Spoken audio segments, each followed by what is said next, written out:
চারটা কোরআন আয়াত মুখস্থ থাকে আয়াতুল কুরসির মতো। তোর মধ্যে কুলিল্লাহু কুলিল্লাহুম্মা মালিকাল মুলক এই আয়াতটাও বেশিরভাগ পঞ্জগানা মুসলিমরা মুখস্থ রাখার কথা, ঠিক না? কিন্তু যারা পঞ্জগানা মুসলিমরা তাদের বিষয় তো বলে লাভ নেই। সম্মানিত মুসলিমরা, সেই পরিচিত আয়াত থেকে আজকে তেলাওয়াত করেছি। সংক্ষেপে আয়াতগুলো থেকে অল্প কিছু কথা বলার চেষ্টা করব। আল্লাহ তাআলা আল্লাহ পাক রব্বুল আলামিন পবিত্র কালামের উপরে ইরশাদ করছেন, কুলিল্লাহুম্মা মালিকাল মুলকি তু'তিল মুলকা মান তাশা'উ ওয়া তানজি'ুল মুলকা মিম্মান তাশা'উ। কুলিল্লাহুম্মা মালিকাল মুলক, এ রাসূল আপনি সমস্ত মানবদেরকে বলে দিন, সমস্ত মানবতাকে আপনি জানিয়ে দিন, পৃথিবীর যতগুলো সৃষ্টি আছে, মালিকাল মুলক, যত মুলক জীবন পর্যন্ত গিয়েছে, সমস্ত মুলকের একমাত্র শুধুমাত্র মালিকের নাম আল্লাহ। কুলিল্লাহুম্মা মালিকাল মুলক, সমস্ত মুলকের মালিক কে? আল্লাহ। আল্লাহ। এই মুলকের ভিতরে পৃথিবী আছে, এই মুলকের ভিতরে আসমান আছে, এই মুলকের ভিতরে সব প্রকার সৃষ্টি আছে, সমস্ত সৃষ্টিগুলা একটা মুলক শব্দের ভিতরে ঢুকে গেছে। আল্লাহ পাক বলতেছেন, এমন জায়গা নেই, যত গভীর জায়গা হোক না কেন, মহাকাশের একেবারে প্লাস্টিক পর্যন্ত যত জায়গায় সৃষ্টি আছে, সেখানে স্রষ্টা একমাত্র আল্লাহ। যেখানে সৃষ্টি সেখানে স্রষ্টা আল্লাহ। আপনি আল্লাহ রাব্বুল আলামিন রাসূলুল্লাহকে বলতেছেন, আপনি ঘোষণা দিয়ে দেন, কুলিল্লাহুম্মা মালিকাল মুলক, এই রাজা বিরাজ সাম্রাজ্যের অধিপতি আমি আল্লাহ। কিন্তু আমি যদি আবার চাই, তু'তিল মুলকা মান তাশা'উ, আমি যদি চাই আমার কাউকে দুনিয়াতে মালিকানা দিতেও পারি, দুনিয়াতে আমি ক্ষমতা দিতে পারি, দুনিয়াতে আমি রাজত্ব দিতে পারি। আমি যদি চাই কাউকে দুনিয়াতে প্রধানমন্ত্রী, রাষ্ট্রপতি বানাইতে পারি, ক্ষমতা দিতে পারি, প্রভাবশালী বানাইতে পারি।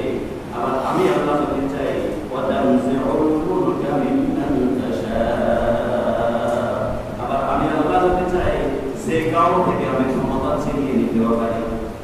আল্লাহ ক্ষমতা দিতে না পারেন, আমার ক্ষমতা নিতেও পারেন। আল্লাহ রাসূল সাল্লাল্লাহু আলাইহি ওয়াসাল্লাম বলেছেন, আপনি সবাইকে জানিয়ে দিন, আমি যে আল্লাহ, সমস্ত পৃথিবীর অধিপতি, সমস্ত মুলকের অধিপতি আমি যে আল্লাহ।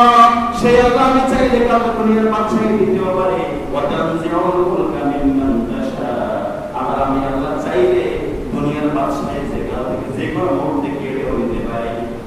এরপর আল্লাহ রাব্বুল আলামিন বলতেছেন, ওই রাসূল আপনি আরো বলে দেন, ওয়া তু'ইজ্জু মান তাশা'উ ওয়া তুযিল্লু মান তাশা'উ ওয়া তু'ইজ্জু মান তাশা'উ, আমি চাইলে যে কাউকে সম্মানিত করতে পারি, আমি চাইলে যে কাউকে সম্মান বাড়িয়ে দিতে পারে, ওয়া তুযিল্লু মান তাশা'উ, আবার চাইলে আমি যে কাউকে অপমানিত করতে পারি।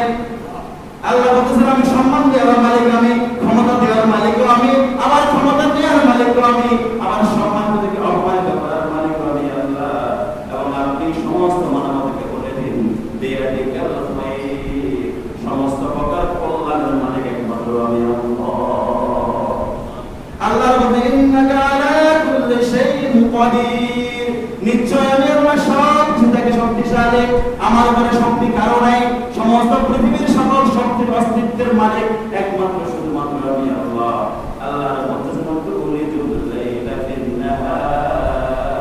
আমি সেই আল্লাহ যে আল্লাহ তুলিজুল লাইলা বিন নাহার, আমি দিনকে রাতের মধ্যে দিয়ে পরিবর্তন করি, ওয়া তুলিজুন নাহারা ফিল লাইল, আবার রাতকে আমি আল্লাহ দিনের মাধ্যমে পরিবর্তন করি, ওয়া তুখরিজুল হাইয়া মিনাল মাইয়িত, আমি আবার মৃত থেকে আল্লাহ আমি আবার জীবিত করতে পারি, ওয়া তুখরিজুল মাইয়িতা মিনাল হাইয়্য, আবার আমি আল্লাহ জীবিত থেকে মৃত তৈরি করতে পারি। মৃত থেকে জীবিত করা, জীবিত থেকে মৃত করা একমাত্র শুধুমাত্র আমি আল্লাহর ক্যাপাসিটির ভিতরে আছে।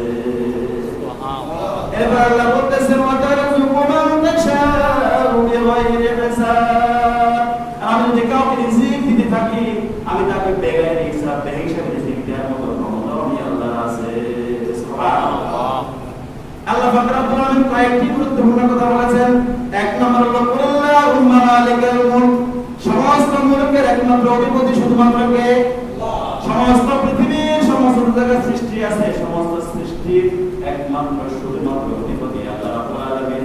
আবার আল্লাহ বলেছেন, আমি সেই অধিপতির মাঝে দুনিয়াতে খেলাফত করানোর জন্য, দুনিয়াতে আমার প্রতিনিধিত্ব করার জন্য, দুনিয়াতে কিছু কিছু মানুষকে আমি ক্ষমতা দিয়ে থাকি, আবার আমি আবার সময় মনে করলে তাদের ক্ষমতা নিতেও থাকি।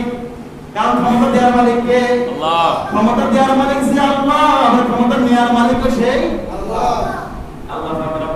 দুনিয়াতে কত মানুষকে আল্লাহ ক্ষমতা দিয়েছেন, আবার আল্লাহ পরীক্ষা করেছেন যে আপনি ক্ষমতা চালানোর যোগ্য কিনা। আপনি যদি ক্ষমতা চালানোর অযোগ্য হয়ে যান, আপনার দ্বারা যদি দুনিয়াতে ফিতনা ফাসাদ, আপনার দ্বারা যদি দুনিয়াতে যদি যাবতীয় আকাশ ব্যক্ত থাকে, আপনার দ্বারা যদি দুনিয়ার মানুষের কষ্ট বেশি পেতে থাকে, আপনার দ্বারা যদি দুনিয়ার মানুষ শান্তি না পায়, তাহলে দেখা যাবে আমি আল্লাহ আবার আপনাকে সেই ক্ষমতা থেকে দাঁড়িয়ে দেব। কথা ঠিক কিনা? আল্লাহ পাক বহুজনকে ক্ষমতা দিয়েছেন, আবার দেখা গেছে আল্লাহ পাক নিজেই আবার সেই ক্ষমতা ছিনিয়ে নিয়েছেন। অনেক দরিদ্র পরিবারের মানুষ জীবনে রাজনীতির রং বুঝে নেই, তাদেরকে আল্লাহ ক্ষমতা দিয়ে এমপি, মন্ত্রী, প্রধানমন্ত্রী বানিয়েছেন। আবার সে আল্লাহ তাদেরকে নিমিষেই এক মুহূর্তের ভিতরে তাদেরকে আবার আল্লাহ ক্ষমতা ছিনিয়ে নিয়েছেন। ঠিক কিনা? ফেরাউনের মতো ক্ষমতাবান শাসক ছিল পৃথিবীর জমিনে, আল্লাহ আবার সেই ফেরাউনকে ক্ষমতা ছিনিয়ে নিয়েছেন এই মহাকাশ। কথা ঠিক কিনা? নমরুদের মতো বাদশা এই সমস্ত পৃথিবীতে ছিল, কিন্তু নমরুদ বেশিদিন টিকে নাই, আল্লাহ ক্ষমতা ছিনিয়ে নিয়েছেন। আল্লাহ চেয়েছেন ভারতবর্ষের ভিতরে একজন গুজরাটের কসাই খ্যাত, গুজরাটের রেল স্টেশনে যে ব্যক্তিটি হাঁটিয়ে চা বিক্রি করত, নরেন্দ্র মোদী, সেই চা বিক্রেতাকেও আল্লাহ ভারতবর্ষের প্রধানমন্ত্রী বানিয়েছেন। কথা ঠিক কিনা? যে আব্রাহাম লিঙ্কন, যাকে সমস্ত পৃথিবীর শ্রেষ্ঠ বাচ্চাদের মধ্যে অন্য প্রেসিডেন্ট ধরা হয়, তাকে স্পিচের জন্য শ্রেষ্ঠ বক্তা হিসেবে ধরা হয়, সে আব্রাহাম লিঙ্কন একজন কাঠুরিয়ার ছেলেকেও আল্লাহ আমেরিকার মতো রাষ্ট্রপতি বানিয়েছেন। কথা ঠিক কিনা? একইভাবে বাংলাদেশের দিকেও আপনি যদি তাকান, কত অভাবগ্রস্ত ব্যক্তি, কৃষকের ছেলে ডক্টর আতিউর রহমানকে বাংলাদেশ ব্যাংকের গভর্নর বানিয়েছেন আল্লাহ। কথা ঠিক কিনা? আল্লাহ চাইলে কৃষকের ছেলেদেরকে বাংলাদেশ ব্যাংকের গভর্নর বানাইতে পারেন, আল্লাহ চাইলে চা বিক্রেতার মোদীকেও প্রধানমন্ত্রী বানাইতে পারেন, আল্লাহ চাইলে কাঠুরিয়ার ছেলে আব্রাহাম লিঙ্কনকেও পৃথিবীর সর্ববৃহৎ রাষ্ট্রে আমেরিকার রাষ্ট্রপতি বানাইতে পারেন। আমার আল্লাহ চাইলে যে কাউকে যে কোনো মুহূর্তে খন্দকার মোস্তাকের মতো মাত্র অল্প দিনের ব্যবধানে অপমানিত অবস্থা করে ক্ষমতা থেকে আমার নামাই দিতে পারেন। কথা ঠিক কিনা? সম্মানিত মুসলিম, সমস্ত পৃথিবীর ইতিহাস সাক্ষী, কোন ক্ষমতাসীন, কোন রাষ্ট্রপতি, কোন প্রধানমন্ত্রী কেউ চিরস্থায়ী হতে পারে? কেউ পেরেছে কখনো? আল্লাহ সেটাই জানান দিচ্ছেন, সমস্ত পৃথিবীর বাচ্চাদেরকে আল্লাহ জানিয়ে দিচ্ছেন, সমস্ত পৃথিবীর প্রধানমন্ত্রীকে আল্লাহ এলান দিচ্ছেন। মনে হচ্ছে এই আয়াতটি আজকে এই মুহূর্তে নাযিল হয়েছে। আল্লাহ বলেছেন যে হে রাসূল, আপনি বলে দিন, কাল থেকে কালান্তর, যুগ থেকে যুগান্তর, এই স্লোগানটি, এই আওয়াজটি প্রত্যেকটি রাষ্ট্রপ্রধানদের কর্ম করে আমি আল্লাহ পৌঁছে দিব। প্রত্যেকটি রাষ্ট্রপ্রধানকে জানিয়ে দিন, তুতিল মুলকা মান তাশা, আমি চেয়েছি আপনাকে ক্ষমতা দিয়েছি, ওয়া তানজিউল মুলকা মিম্মান তাশা, আমি চাইলে আপনার থেকে ক্ষমতা কেড়েও নিতে পারি। সুতরাং ক্ষমতার বড়াই করা যাবে। আল্লাহ পাক রব্বুল আলামিন বলতেছেন, রাসূলুল্লাহ সাল্লাল্লাহু আলাইহি ওয়াসাল্লাম বলতেছেন, ওগো আমার রাসূল, আমি কিন্তু বনি ইসরাঈলের থেকে নবী বানিয়েছিলাম। বনি ইসরাঈল অন্যতম একটা শ্রেষ্ঠ জাতি ছিল, তাদের কাছ থেকে আমি নবী বানিয়েছিলাম। আর আমি আমার আপনাকে কুরাইশ গোত্র থেকে একজন নিরক্ষর মানুষ হিসেবে আপনাকেও আমি নবী বানিয়েছি, এবং সমস্ত পৃথিবীর নবীদের ভিতরে, সমস্ত পৃথিবীর সৃষ্টিগুলোর ভিতরে আমি আল্লাহ আপনি মুহাম্মদকে প্রাধান্য দিয়েছি। সুবহানাল্লাহ। মুহাম্মদ রাসূলের মর্যাদা বাড়িয়ে দিলেন কে? আল্লাহ। মুহাম্মদ রাসূলের মর্যাদা বাড়িয়ে দিয়েছেন আল্লাহ। মুহাম্মদ রাসূলকে দুনিয়া ও আখিরাতের বাদশাহী দিয়েছেন কে? আল্লাহ। মুহাম্মদ রাসূল নিজের কোনো ক্ষমতা নেই, মুহাম্মদ রাসূলের নিজের কোনো ব্যক্তিগত কোনো ক্ষমতা নেই। যদি আল্লাহ ক্ষমতা না দিতেন, রাসূলুল্লাহ সাল্লাল্লাহু আলাইহি ওয়াসাল্লাম কিছুই করতে পারতেন না। যদি আল্লাহ তাকে ক্ষমতা না দিতেন, আল্লাহ পাক রব্বুল মুহাম্মদ রাসূলুল্লাহকে যদি মনোনীত না করতেন, আমাদেরকে আপনাদেরকে যদি আল্লাহ পাক মনোনীত না করতেন, আমরা কেউ দুনিয়ার জমিনে আসতেও পারতাম না। আমরা কেউ দুনিয়ার জমিনে নিজের ইচ্ছায় আসি নাই, আমার নিজের ইচ্ছাও কেউ যাওয়ার কোনো সুযোগ নাই। আল্লাহ চেয়েছেন, আমাদেরকে পাঠিয়েছেন, আবার আল্লাহ যখনই চাইবেন তখন আমাদেরকে চলে যেতে হবে। কথা ঠিক কিনা? ঠিক। আল্লাহ পাক রব্বুল আলামিন হাজার হাজার শুকরানু বিম্বাল থেকে আমাকে আপনাকে বের করে এনেছেন। আবার আমার আল্লাহ চাইলে আমাকে আপনাকে সেখান থেকে আবার ভূমিষ্ঠ হওয়ার সাথে সাথে কবরে নিয়ে যেতেও পারতেন না? কিন্তু সেখানে আমার আল্লাহ আমাদেরকে দয়া করেছেন বিধায় আমরা এখনো পর্যন্ত সুস্থ শরীরের মসজিদে আসার ক্ষমতা পেয়েছি। ঠিক কিনা? এই ক্ষমতা কে দিল? আল্লাহ দিয়েছে। আল্লাহ পাক রব্বুল আলামিন বলেছেন, আমি মূসাকে নবী বানিয়েছিলাম, আমি আবার নবী মুহাম্মদ রাসূলুল্লাহ আপনাকে নবী বানিয়েছি। আপনাকে এমন নবী বানালাম, আপনাকে দুনিয়ার বাদশাহীও দিয়েছি, আবার আখিরাতের বাদশাহীও আমি আপনাকে দান করেছি। আল্লাহ মুহাম্মদ রাসূলুল্লাহকে এলান দিয়েছেন, রাসূল আপনি নিজের ক্ষমতাবান হন নাই, আপনি নিজের মর্যাদাবান হন নাই, আমি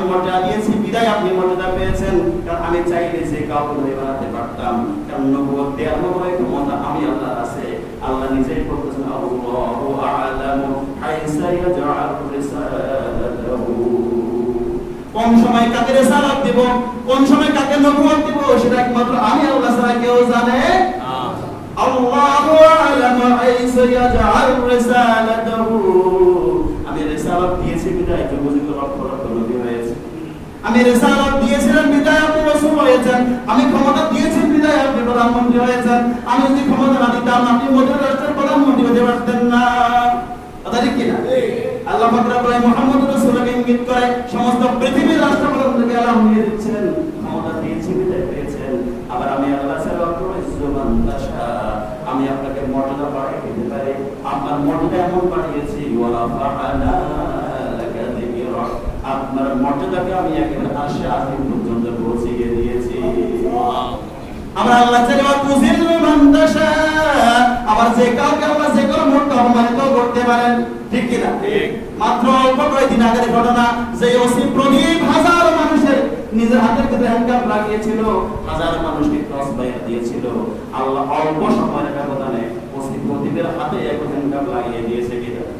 লাগিয়ে দিয়েছে কিনা? যে সাহেবরা সমাজ সাহেবরা তারপরে টকশোগুলো কাটতো, যে সাহেবরা টিভিতে বসে নীতিবাক্য প্রদান করত, সেই সাহেবদেরকে আল্লাহ মাত্র অল্প সময়ের ব্যবধানে অল্প একটা ইশারা দিয়ে সাহেবদেরকে আজকে ক্ষমতার প্রতি খান খান করে দিয়েছেন কিনা? যে সম্রাটের ভয়ে ঢাকা মহানগরে কাঁপতো, যে সম্রাট নামে নয় শুধু ঢাকা মহানগরে অবহিত সম্রাট ছিল, সেই সম্রাটকে আল্লাহ একদিনের ভিতরে এক নিমিষে ক্ষমতা থেকে নামিয়ে দিয়েছেন কি? আল্লাহ পাক চাইলে যে কোনো মুহূর্তে কাউকে সম্রাট বানাইতে পারেন, আবার যে কোনো মুহূর্তে চাইলে সম্রাট থেকে মাটিতে মিশাই দিতে পারেন। ঠিক, এটাই প্রমাণ করেছে ওসি প্রদীপ আমাদেরকে শিক্ষা দিচ্ছে যে আমার ক্ষমতা বেশি দিন নাই, বহু মানুষকে আমি ক্রস ফায়ার দিয়েছি, বহু মানুষের হাতে হ্যান্ডকাপ লাগিয়েছি, কিন্তু আজকে সময়ের ব্যবধানে আমি ওসি প্রদীপের হাতে আবার আমার সদস্য পুলিশ বাহিনী নিয়ে নিজেরাই আমার হাতে হ্যান্ডকাপ লাগাচ্ছি। ক্ষমতার পরিবর্তন। আব্দুল লতিফ সিদ্দিকী আমার নাম শুনে থাকবেন, বাংলাদেশের একজন মন্ত্রী ছিল, শুধুমাত্র হজ নিয়ে একটা কটূক্তি করেছিল, তাও বাংলার জমিনে নয়, নিউ ইয়র্কে বসে। প্রধানমন্ত্রী একটা সিদ্ধান্তে, একদিনের মন্ত্রী, এক বছরের মন্ত্রী, 7 বারের পার্লামেন্টারি আব্দুল লতিফ সিদ্দিকী প্রধানমন্ত্রীর সিদ্ধান্তে মাত্র 1 সেকেন্ডে একটা সিগনেচারের বদৌলতে সাথে সাথে মন্ত্রিত্ব নাই, এমপিত্ব নাই এবং দলের সাধারণ প্রাথমিক পদটাও চলে গেছে। ঠিক, আজকে আব্দুল সিদ্দিকী কেউ ছিলেন না। হয়তো একদিন আগে তিনি সরকারের সবচেয়ে ক্ষমতাবান মন্ত্রী ছিলেন, প্রধানমন্ত্রী সিদ্ধান্ত দিয়েছেন, আল্লাহ প্রধানমন্ত্রীকে সিদ্ধান্ত দেওয়া হয়েছে। ঠিক কিনা? আল্লাহ দেওয়াইছেন, এই জন্য আব্দুল লতিফ সিদ্দিকী একদম দিনের হিরো ছিলেন, আর একদিনে তিনি কি হয়ে গেছেন? জিরো হয়ে গেছেন। সুতরাং ক্ষমতার পড়াই কখনো করা যাবে না। এবার আল্লাহ পাক তুজিল্লু মান তাশা, আমি যে কাউকে অপমানিত করতে পারি, অপমানিত দিনকে দিন করে যাচ্ছেন। আল্লাহ পাক এরপর বলছেন বিয়াদিকুল খায়র, সমস্ত কল্যাণ একমাত্র আমি আল্লাহর হাতে। পৃথিবীর কোন শক্তি কখনো কারো কল্যাণ করতে পারে না। পৃথিবীর কোন শক্তি কারো কল্যাণ করতে পারে না। যদি কল্যাণ করতেই হয় একমাত্র কল্যাণের মালিককে আল্লাহ। আল্লাহ চাইলে কারো কল্যাণ হবে, আর আল্লাহ যদি চান না, যদি কারো কল্যাণ না হয়, পৃথিবীর কোন সকল শক্তি একসাথেও সে ব্যক্তির কল্যাণ করার কোনো সুযোগ নেই। আল্লাহ যদি চান কল্যাণ করবেন, আপনার কল্যাণ হবে, আর আল্লাহ যদি চান আপনার কল্যাণ যদি নাই চান, অকল্যাণ চান আল্লাহ, তাহলে কখনো আপনি কল্যাণ করতে পারবেন না। স্বাভাবিক দৃষ্টিকোণ থেকে আল্লাহ কখনোই তার সৃষ্টির অকল্যাণ চান না। আল্লাহ কখনো তার সৃষ্টির অকল্যাণ চান না। আর মানুষ নিজের কর্মের মধ্য দিয়ে, নিজের কাজের মধ্য দিয়ে নিজের অকল্যাণ নিজে ডেকে আনে। কথা বোঝা যায়? আল্লাহ কখনো মানুষের কি চান না, অকল্যাণ চান না, নিজের অকল্যাণ নিজেই ডেকে আনে। কারণ যারাল ফাসাদ ফিল বাররি ওয়াল বাহর, পৃথিবীতে জলে এবং স্থলে সমস্ত প্রকার ফিতনা ফাসাদ একমাত্র শুধুমাত্র মানুষের। আল্লাহ পাক রব্বুল আলামিন আরো বলেছেন, যদি মানুষ যদি চাইতো, ইন্নাল্লাহ লা ইউগাইয়িরু মা বিকাওমিন হাত্তা ইউগাইয়িরু মা বিআনফুসিহিম, তুমি যদি চাও তুমি নিজের ভাগ্য নিজে পরিবর্তন করতে পারো, সেই ভাগ্য পরিবর্তন করার জন্য তোমার চেষ্টা প্রয়োজন লাগবে। আমি আল্লাহ তোমার চেষ্টার অবস্থাটা আমি দেখি। তুমি কতটুকু চেষ্টা করেছো নিজের ভাগ্য পরিবর্তনের জন্য, তুমি চেষ্টা করে থাকো, আমি আল্লাহ তোমার চেষ্টার বদৌলতে তোমাকে আমি আল্লাহ তোমার ক্ষমতা দিয়ে দেব, মর্যাদা বৃদ্ধি করে দেব। আল্লাহ বলেছেন, ওয়াল্লাযীনা জাহাদু ফিনা লানাহদিয়ান্নাহুম সুবুলানা, তোমরা যে আমার পথে চেষ্টা করবে, ওয়াল্লাযীনা জাহাদু ফিনা, আমি আল্লাহ বলছি লানাহদিয়ান্নাহুম সুবুলানা, তোমাদেরকে আমি সেই পথে চলার জন্য, সেই পথ পরিচালিত হওয়ার জন্য তোমাদেরকে আমি সাহায্য সহযোগিতা করব। আমি আল্লাহ তোমার চেষ্টার দিকে তাকিয়ে আছি। আপনি যদি এখান থেকে চেষ্টা না করেন খণ্ডনা মিষ্টি আপনার মুখে আসবে না? আসবে। যদি আপনি চেষ্টা করেন টাকা দিয়ে কাউকে খণ্ডনা মিষ্টির জন্য কিনতে পাঠান অথবা নিজে কিনে নিয়ে আসেন, তাহলে আপনার জিহ্বার ভিতরে আসবে। যদি বলেন এখানে বসে থাকবো আমি চেষ্টা করব না, আপনার মুখে মিষ্টি আসা অসম্ভব, ঠিক কিনা? এজন্য আল্লাহ মানুষের চেষ্টা চান, কখনোই আল্লাহ কোন সৃষ্টির অকল্যাণ চান না। কথা ক্লিয়ার? আল্লাহ কখনোই কোন সৃষ্টির অকল্যাণ চান না। আপনি নিজের অকল্যাণ নিজেই দেখে আন। সম্মানিত মুসলিম কেরাম, এরপর আল্লাহ পাক এলান দিচ্ছেন, রাসূল আপনি বলে দিন তুলিজুল লাইলা ফিন নাহার ওয়া তুলিজুন নাহারা ফিল লাইল। আমি সেই আল্লাহ যে আল্লাহ রাতকে দিনের মধ্য দিয়ে পরিবর্তন করে আবার দিনকে রাতের মধ্য দিয়ে পরিবর্তন করে। এই দিবারাত্রি কে ঘটান? কে ঘটান? আল্লাহ। দিন কে ঘটান? আল্লাহ। রাত কে দেন? আল্লাহ। যদি আল্লাহ পাক চাইতো 24 ঘন্টায় রাত থাকতে পারতো না? আল্লাহ পাক যদি চাইতো 24 ঘন্টায় দিন থাকতে পারতো না? নরওয়েতে এখনো পর্যন্ত একটা জায়গা আছে যেখানে 6 মাস সূর্য উদিত হয় না, 6 মাস দিন থাকে, 6 মাস রাত্রি থাকে। এমনও জায়গা পৃথিবীর ভূমিতে আছে না? নাই। আল্লাহ পাক চেয়েছেন বিধায় আমাদেরকে এখনো দিন রাত্রি সংগঠিত করাচ্ছেন। আল্লাহ পাক চেয়েছেন বিধায় ফকিরকে বাদশা বানাচ্ছেন, বাদশাকে ফকির। কবি জন্য বলে কি, নদীর একুল ভাঙে একুল ফুরে, এই তো নদীর খেলা, সকাল বেলার নাজারে তুমি ফকির সন্ধ্যা বেলা। ঠিক কি না? ঠিক। হাজার হাজার রাজা সকালে ছিলেন, বিকালে ফকির হয়ে গেছেন। হাজার কোটি টাকার মালিক ছিলেন, শেয়ার বাজারের একটা টিমের মধ্য দিয়ে হাজার কোটি টাকার মালিক পথে বসে গেছে। ঠিক না? ঠিক। অতীত দেখেছেন না আপনারা?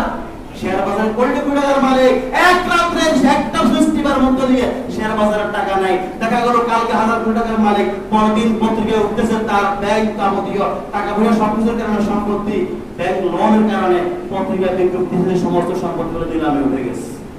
ঘটনা এরকম, হাজার টাকার মালিক নিমিষেই আপনি ক্ষমতার জন্য, নিমিষেই আপনি রাজা, সকালের রাজা, বিকালে ফকির হয়ে গেছেন। আপনি ভিক্ষা করার মতো থালাও আপনার কাছে নাই। আল্লাহ সেজন্য বলছেন আমি দিনকে রাত করতে পারি, আমার রাতকে আমি আল্লাহ দিন করতে পারি।